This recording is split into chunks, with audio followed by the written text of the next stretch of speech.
Bonjour à tous, alors j'espère que vous allez bien, que vous avez passé une très bonne semaine. Alors chez nous sur la ferme, mes employés ont continué les bourgeonnages dans les vignes. Nous avons commencé le premier traitement fongicide pour lutter contre l'odium et le mildiou. Donc c'est Gaëtan qui était opérateur, ça je vous ai mis une petite vidéo. À Couvreau au hangar, mon père a tranquillement commencé le terrassement. Moi pour ma part j'ai participé à un petit peu tout on va dire, et puis j'ai surtout rempli mon dossier PAC pour laquelle j'ai passé un peu plus de temps que d'habitude suite à des modifications que l'administration a apportées à nos dossiers. Ensuite, à mes temps perdus, j'ai continué à aller nettoyer mes peupliers et j'en ai profité pour aller filmer quelques petits endroits sympathiques du village et de ses environs, donc que je vais vous présenter dans cette vidéo. Et en fin de vidéo, on va dire qu'on a eu la chance dans notre cour de ferme. En ce moment, ce sont les essaimages, c'est-à-dire qu'il y a certaines ruches qui se séparent d'une partie de leur population d'abeilles, avec la reine qui en emporte ailleurs. Enfin ça, c'est ce que j'ai lu sur internet, hein, je ne suis pas un spécialiste des abeilles. Et bien cet essaim s'est posé sur un mur et j'en ai profité pour le filmer, et c'est assez sympa. Donc écoutez, je vous souhaite une bonne vidéo. Et puis voilà, je me suis gratté l'œil. La plantation des arbres alors, demande une surveillance quasi quotidienne par endroit. Alors je vais vous montrer, il doit y avoir un brocard qui tous les jours ou plusieurs viennent là où j'ai planté une haie. Et voilà ce que je retrouve quasi tous les jours.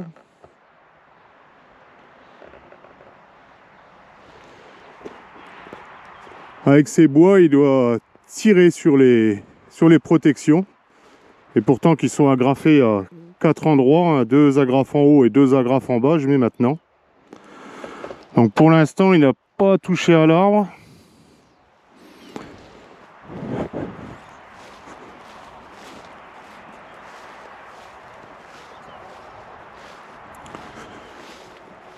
Vous voyez, devenu donner des coups dedans.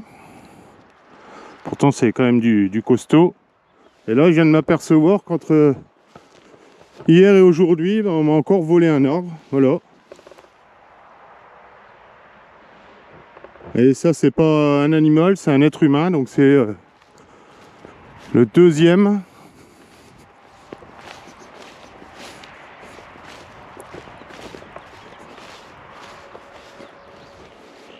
Alors là c'est pas mal, il est à côté.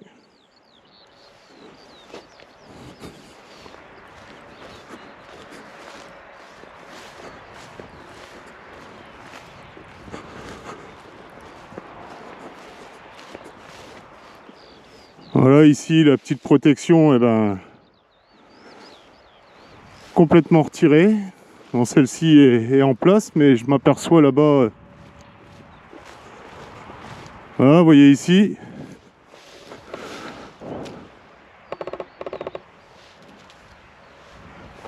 Bien esquintée. Alors celle-ci a dû partir avec. Et voilà, vous voyez.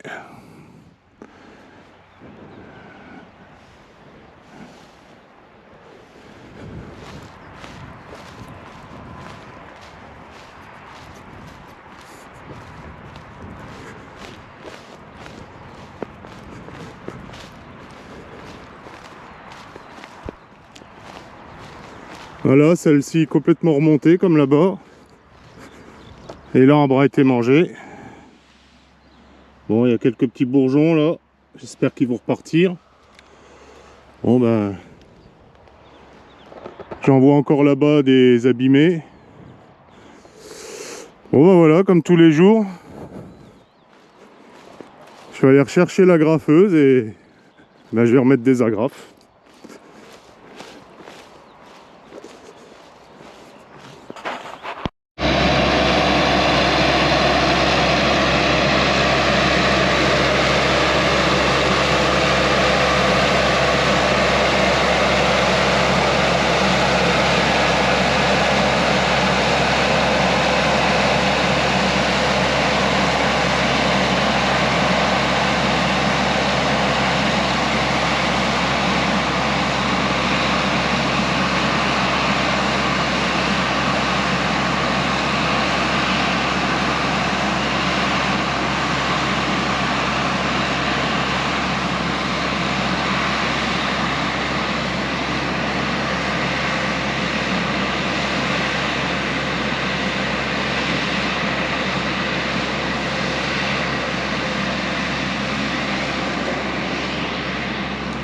Et bien voilà, nous sommes le 12 mai au matin, il n'y a pas un poil de vent, un peu d'humidité parce qu'on a pris 12 mm hier, mais comme vous pouvez voir, ça passe très bien dans les vignes.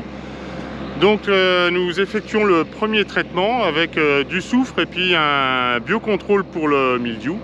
Et nous venons de régler à l'instant avec Gaëtan qui est opérateur sur l'enjambeur la hauteur de la rampe parce que nous ciblons exclusivement les zones où il y a les feuilles. Hein, il y a tellement peu de végétation que ça sert à rien d'être à perpète en l'air. Donc je vais aller dans une zone où il n'y a pas eu de traitement pour l'instant pour vous montrer le stade. Donc, vous voyez, nous sommes à 5 feuilles.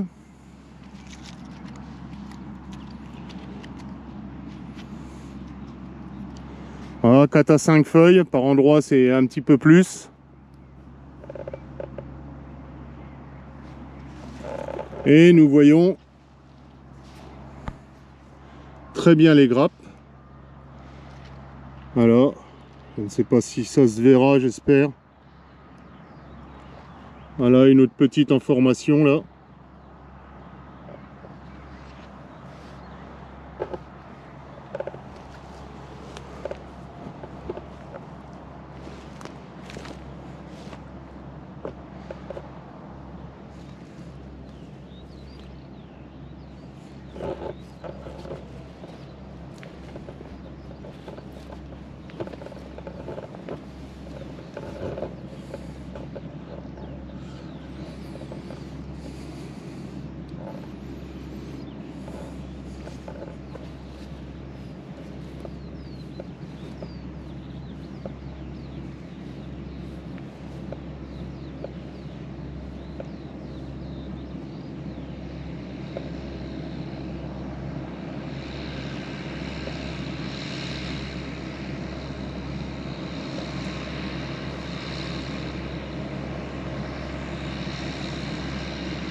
Alors je profite de passer près de mon champ de lentilles que j'avais semé avec le Horsch en semi-direct avec les pointes winch.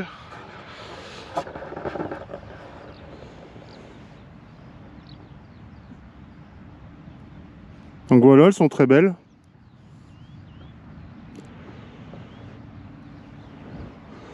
Mon champ est propre. Je vais juste venir faire, j'ai fait le tour du champ, là j'ai juste là 5-6 chardons et puis ici une petite tache, sinon j'en ai pas du tout. Alors les petites bandes que l'on voit là comme ça, bah, vous voyez c'est des petits écarts que j'ai fait lorsque j'ai désherbé. Donc ça se voit, même 10-15 cm, bah voilà. Bon, il n'y a pas grand chose.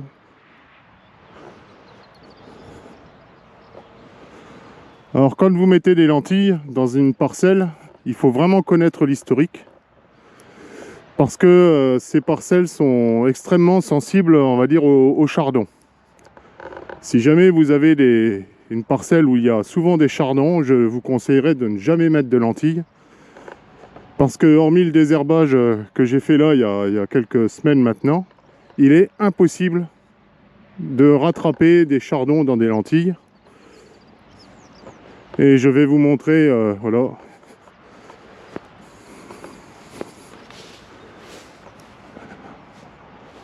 Une parcelle de lentilles aussi se met en semi-direct par un de mes collègues. Vous voyez, il devait avoir un historique parcellaire où il y avait de nombreux chardons. Donc il a réussi certainement à les maîtriser dans les différentes cultures qui précédaient, sans jamais les détruire.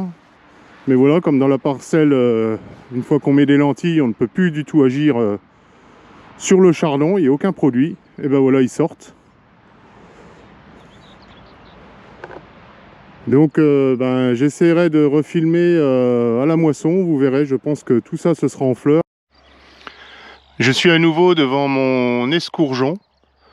Donc vous voyez l'évolution extrêmement rapide entre samedi dernier, où c'était entre fin de sortie des barbes et début épiaison, et aujourd'hui mercredi. Donc il y a tout juste 5 jours. La parcelle entière est totalement épiée, on va dire qu'on est à 99% épié.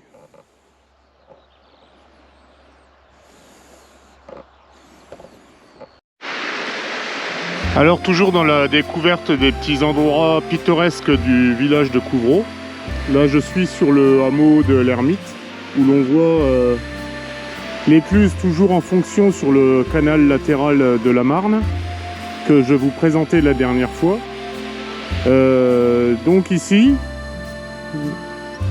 je me trouve, voyez, sur le déversoir du canal vers la Marne.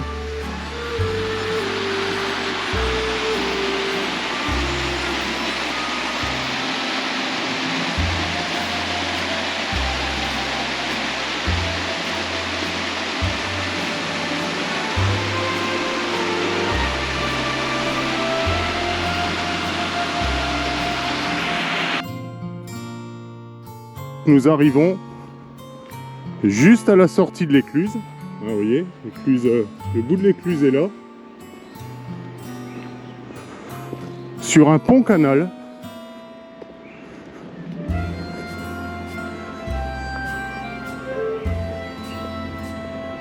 Voilà, comme vous pouvez le voir. Là, je suis sur le canal. Et juste à côté, le canal passe au-dessus de la Saulx qui se jette à quelques, peut-être 100 mètres ou 200 mètres à peine ici, directement dans la Marne. C'est la fin de la rivière.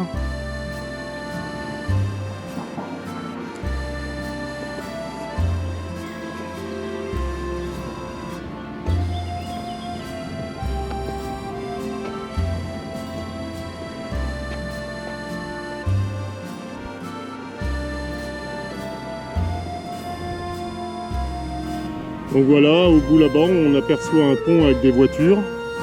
C'est le pont qui se trouve sur la route nationale 44, qui vient de Châlons, direction Vitry-le-François. Donc voilà une autre petite particularité intéressante. Alors je vais essayer de descendre pour vous montrer le pont par en dessous.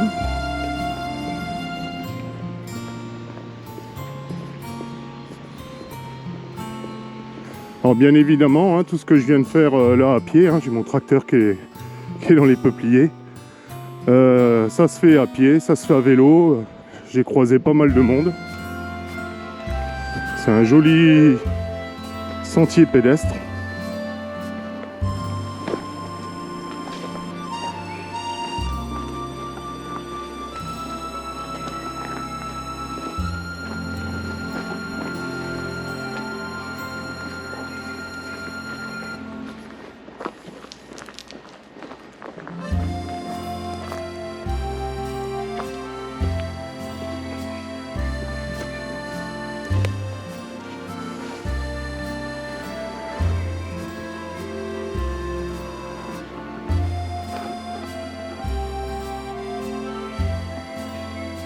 Voilà, on voit quelques piles de pont. Et bien sûr, quand ça déborde, eh bien... Ah, là, il n'y a pas d'eau qui passe, mais quand ça déborde, bah, effectivement, cette partie est aussi inondée.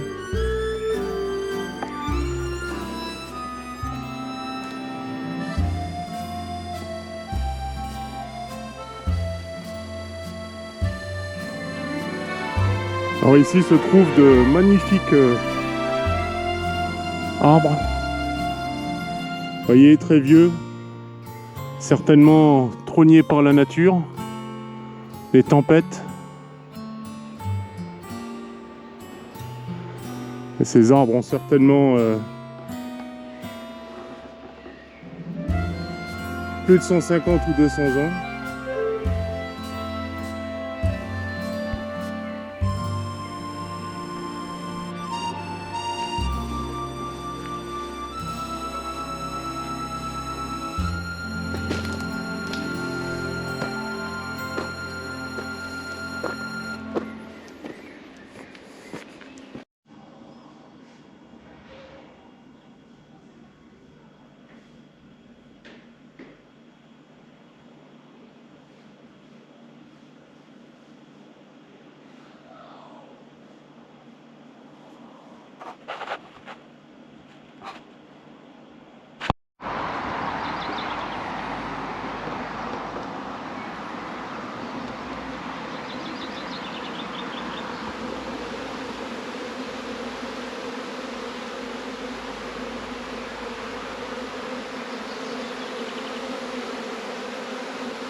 Vous voyez, période des essaimages, donc certainement trop nombreuses dans leur ancienne ruche. Donc une reine est partie avec une partie des abeilles. Et là, elles sont tellement chargées en nourriture, on va dire, en réserve, que normalement elles ne piquent pas. Vous voyez.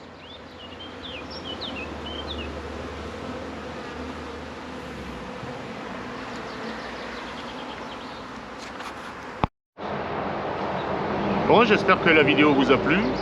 Alors écoutez, n'hésitez pas à pouce bleu, commenter, partager la vidéo, et puis n'hésitez pas à laisser des commentaires, hein. Je réponds à l'ensemble des commentaires dès que je le peux.